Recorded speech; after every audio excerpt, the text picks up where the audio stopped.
When it comes to trading, I have to be completely real with you guys. This past week in the market, man, I thought I had it all figured out. I was trading with discipline, sticking to my trading plan, and things were going perfectly fine.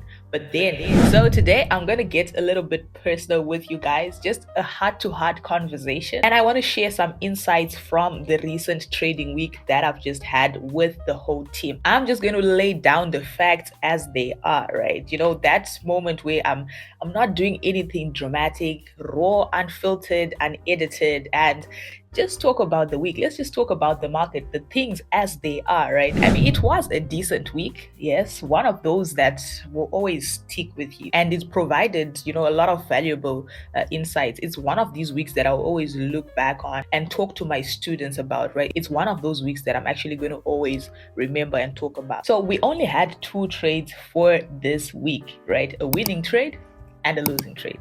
A couple of other setups that looked quite promising, but they didn't just quite play out. Most of them were just limit orders. And you know what? Sometimes those missed opportunities can teach you just as much as the trades that you actually take. And for me, I actually learned that the hard way. Even after the lessons, even after 5 years of experience, I could still let my emotions dictate my trades. Wow, I never knew that that day would actually come. It's a really humbling experience, you know, one of those that makes you just sit back, you know, look at the charts and self-reflect. You know, if you know, NASDAQ was now getting to my head, you know, and it did fire. It's one of those things that fires, you know, self-improvement, right? But if you're new to the channel, yes, if you are new to the channel, welcome. We trade the NASDAQ over here. If you're returning, welcome back.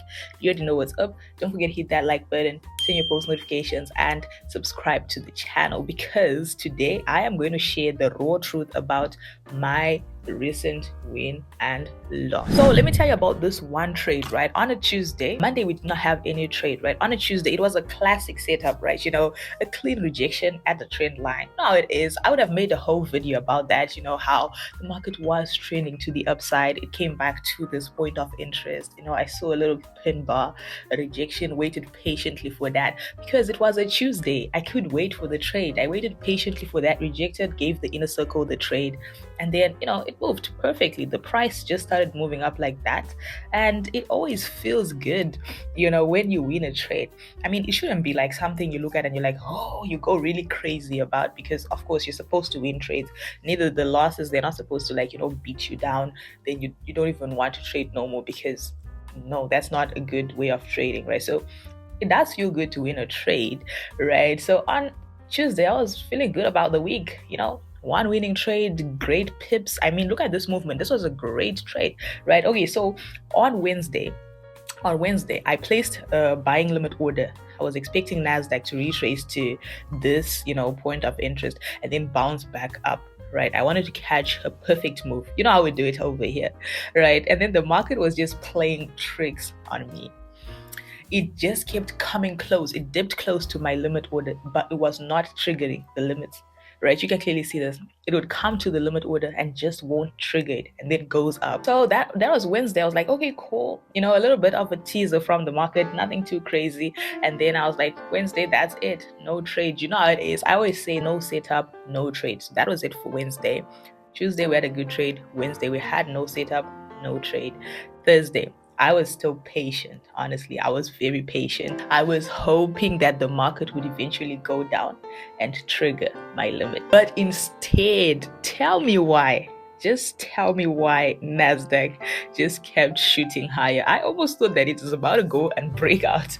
You know, it just kept going up to the top. Well, it wasn't really like great movements, you know, those type of institutional moves. No, it was just decent candles, and the market just kept going to the top. So Thursday, again, the market didn't come back down to trigger my limits. Now by Friday, I was getting a little bit antsy now. I was now thinking to myself, there's only a few hours, you know, left before this market closes, and I've barely had any action. In the inner circle, everyone is looking forward to signals. I have only given one signal and a buying limit that has not yet been triggered. Listen to me. I started to feel the fear of missing out. Yo, I never thought I would sit in front of a camera and talk about how I had the fear of missing out of a trade at this point. No, I never thought I would sit in front of camera and say such things. But that's exactly what happened. I started to feel this pressure of I just needed to take a trade. Something had to happen. And you know what? I gave up on my limit order and dropped a signal for a market execution. Now I was chasing the move. I was hoping that the NASDAQ was going to just keep shooting up and continue with its upward movement. I was like, what if I miss out now? It's Friday. What if it breaks out, without me? What if it just goes? And then I just did something that I never do.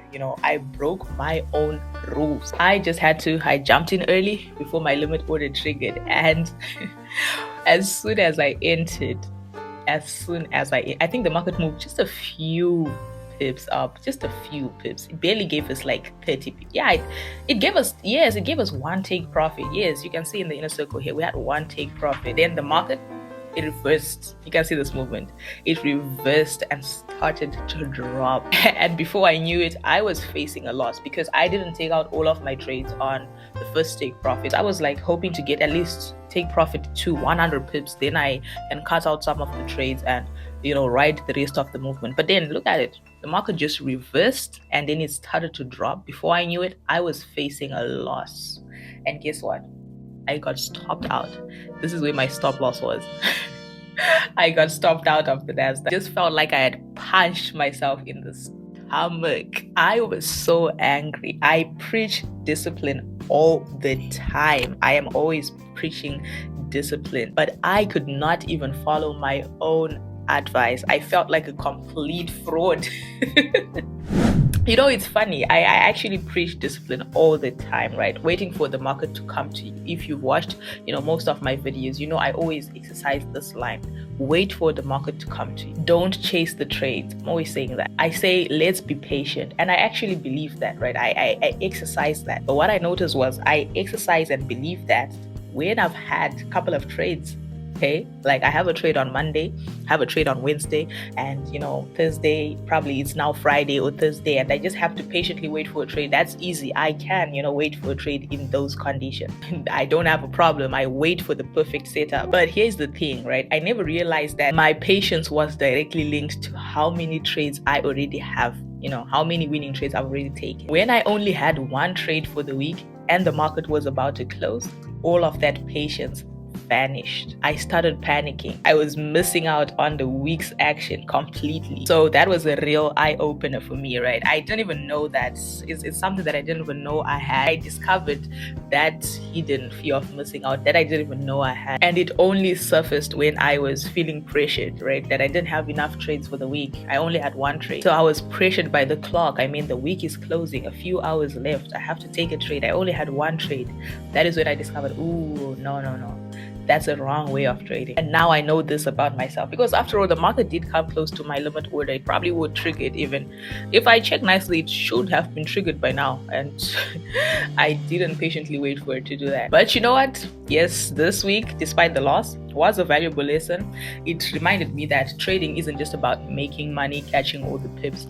It's a journey. It's about mastering yourself, self-mastery. It's about controlling your emotions, sticking to the trading plan, patiently waiting for the trades to come to you no matter what, and obviously learning from your mistakes, right? So that's why I say trading is a constant journey, guys. Self-improvement. You're always learning. There are always going to be losses. There are always going to be winning trades, and the market is always going to be open, but you just need to learn, improve as an individual. So that's what I want to say. If you're facing challenges in your own trading journey, don't feel discouraged. We all go through that. Just remember to stay disciplined, learn from your mistakes, and please wait for the trades. Let them come to you, right? So okay, guys, that's it. That's it for my little rant for today. I hope that this was a helpful and honest look on my trading week. Let me know in the comment section if that actually helped you and what your biggest trading fears are. But now let's shift the gears. Let's talk about the weekly analysis. I have been looking at the economic calendar, and it's a pretty busy week that we have. We have news scheduled for almost every single day. And then we know that that's going to give us a little bit of volatility. But most importantly, we do have an FOMC statement on Wednesday, and also interest rate decisions that's going to be made on Wednesday. So that's definitely going to cause volatility. I expect this week to be a little bit, an active week for trading with all these news events. We might see some interesting price action. We might not have to wait for most of the trades to come to us. It will just be moving, and yeah, now let's take a closer look. Let's see what NASDAQ has, and let's see what we're expecting to see on the NASDAQ. And obviously you would know that I am going to start off with the daily time frame. Right? So our initial trade was a classic. Remember, the last week's analysis was just this is where the market was. If you notice, this is Monday, and I did say we broke out of this trend line and we are heading to the top. So that was the trade I caught on Tuesday, and we rode it up to the top to around about this spot. Then you see from Wednesday, Thursday, and then Friday, the market wasn't really moving. So we are still on the upward move. Honestly, I would think that the NASDAQ is about to go and break out of the highs. Why? Just by looking at this, because I have seen this type of movement before in the market, right? So if I go over, let's see, these are the highs, and this is where NASDAQ is. I do think we are going to break out of, the highs. It probably won't be this week. Remember, we said we're going to wait for the market to actually come to us, right? So, and obviously, well, this trend line was retested with this week, and then now we just shot up to the top. The only boring thing about this particular trade is, it didn't really leave points of interest as it was moving up to the top, right? I normally want to see, a little bit of a retracement, and then it pushes up a retracement so that I can go and use those points as reference points. On the daily time frame, what we are seeing on the NASDAQ is we have a trend line break confirming the buying push, and then the overall push obviously is an uptrend, right? And then we have a resistance area, right? We already know that if the market gets to this level, there are going to be sellers that want to sell this market, but we're on an uptrend. I will look to buy the breakout after their stop losses have been taken out here. But we do need trades on a daily basis, right? We do need trades on a daily basis. So on the 4-hour time frame, we can see we do have a little nice uptrend. Damn. The more I keep looking at this Friday candle, it just pisses me off, honestly. But it's okay. So let me see. We have a trend line, obviously, like this. Resistance area here that was turned into a support area now, and then this is what I was talking about, that I like it when NASDAQ moves up and down, because it gives us reference points, right? So if we mark this like this will also be our reference point, right? So we already understand that the NASDAQ has been trying to break out of this level, right? This is a resistance level that it has been trying to break out of, and it did break out a little bit and went up. So I was looking at this little breakout, I was like, okay, finally, the buyers, they have stepped in, they have broken out, they have closed outside, on Friday. I was like, okay, good, that's a good shot for the buy, right? Let me just buy it at this point. And my buying limit order was around about this place here. But we can see that the sellers stepped in and then they dropped the market with great momentum on the 4-hour candle. So here the sellers are currently in control of this market. We want to see the buyers, stepping in nicely, not by force.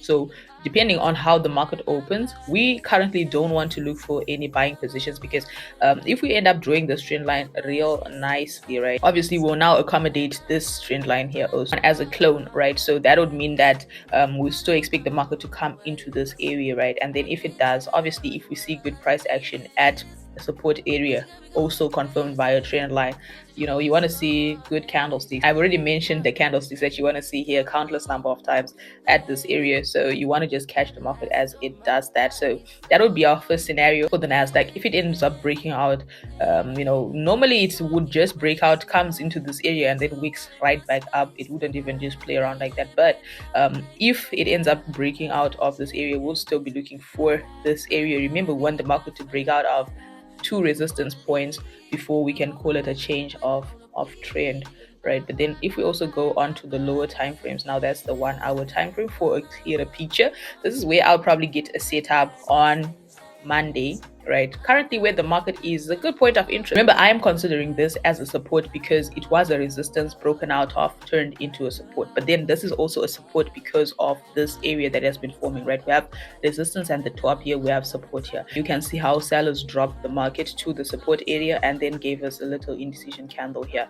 And then, this setup here does indicate buying pressure. It's just a matter of where you're going to place your stop loss and how the market opens. It might open with a gap here, then that would make no sense because it already moved or a gap in this area, then you just want to accommodate these levels and place a good stop loss, right? And then obviously, if we are now talking of break of this resistance, we are already shooting up. We want to go up to the top with the NASDAQ. So that's basically what I will be looking at on the NASDAQ for this particular week. So US30 is one and the same thing. It's just because I don't also have a point of interest. If I ever enter US30 is if it drops to around about this level, because that is the support area that I have. And then if I also enter it right now is if it comes to the resistance area and it breaks out of, you know, the resistance area, because I obviously know, just like I explained, the sellers would be wanting to sell this market at that level, right? And gold, really interesting enough, on gold, we are going to break out of the highs on gold. The perfect setup, what I'm talking about on gold, everything that I've just explained on the NASDAQ and US30 is what's happening on gold. Now you can see that gold is here and it's heading for the highest, right?